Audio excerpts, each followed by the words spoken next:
Right, here we go, guys and girls. Welcome back to another video. This is going to be potentially start of a new series, but basically the signings I would make, or I think Man United should make this summer. They've had what is now probably a disastrous season with not winning in the Europa League final.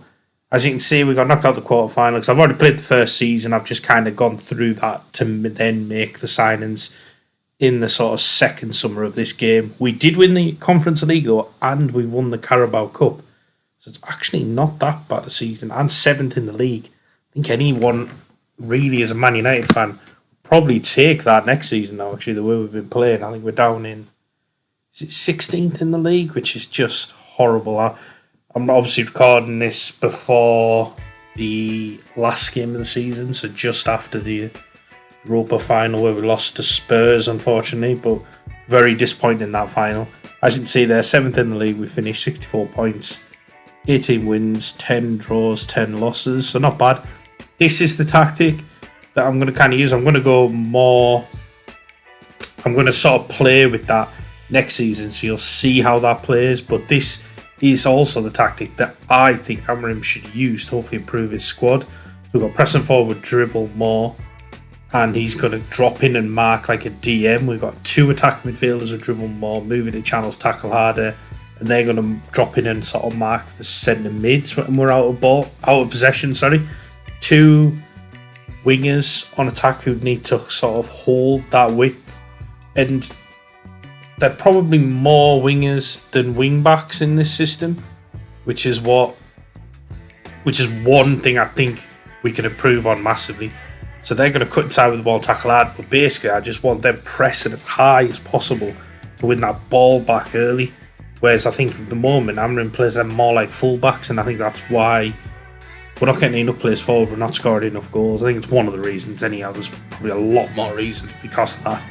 But yeah, he needs to get those wing backs bombing on high, and he needs quick defenders, quick midfielders to sort that. At the moment, what Amorim's starting to do is move one of his 6s forward in the pressing, I think, which isn't... It's nice to see a slight improvement on it, but he needs to go further.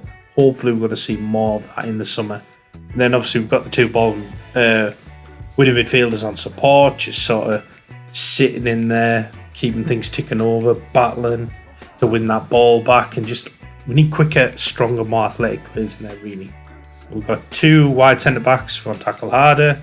We're just going to stay wide if the ball's on their down their side, and almost become full-backs behind a winger if the ball's there, but not overlapping them. And then we've got the ball-playing defender on cover, and then sweep keeper on support. Like I say, that defence, I mean, everywhere needs improvement in this Man United squad. What I'm going to try to do here is bring in some sort of athletic players who are going to get us goals, players who mean we can press a bit higher and actually defend man for man at times. We've got an attacking mentality though, short passing to space, play out defence, low crosses, run out defence, play for set pieces, focus play down left and right side, head 10 man narrow. In transition, we roll out, just pretty quickly counter and counter press. And then out of possession, we have, well, as you can see, in the transition, you can see everyone's pressing there apart from the back 3. And that was kind of the plan, but that means your back 3's got to be very high.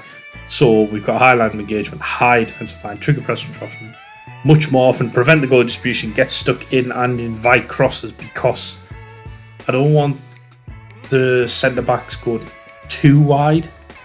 You want them pressing them, but yeah, we've got 3 big centre backs. We should be able to deal with crosses. Is the kind of thinking there.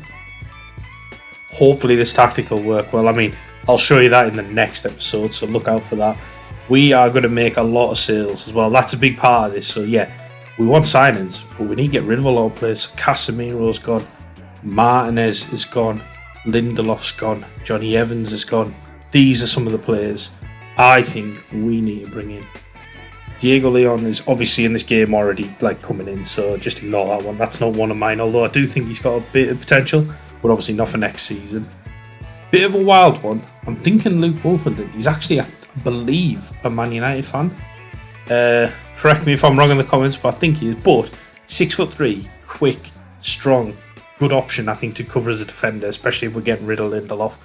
This is the a good defender though. Martin Vitek, I think we could get him for very cheap for how good he could be, and I love how quick and strong he is, and he could go and play as one of those DMs as well. Daniel Munoz. Now, I'm not saying it has to be him, but I think we need that type of attacking full sort of wing back who's going to stay high and be one of those wingers, basically, who can also defend.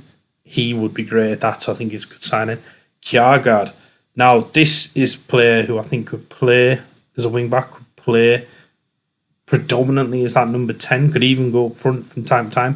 But what I love about him is, again, his physicality, the size of him, the speed. It's not massive speed, but he's quick. He's going to get about the pitch. I think he's had some injury troubles last season. I think we can pick him up on cheap. We can keep him fit. Very, very good player. Mateus Cunha, this is the highlight sign of the summer. It looks like it's going to happen. He is going to be phenomenal for us, for getting us goals, for just having that kind of X factor. And then I think we need a centre forward. I think all Man United fans will agree that. And the one I would go for, if we can get him, is Mateo. I'm guessing we get him for what? 35 million, maybe? That could be way off, but that's what I think we got. I mean, I got him for 12 million on the game, but I would go and get Mateo. I think he could be brilliant for us. I know there's talk of Liam Delap, but I think Mateo is a better player, a bit more athletic, a bit more of a presence up front. I think that's what we need.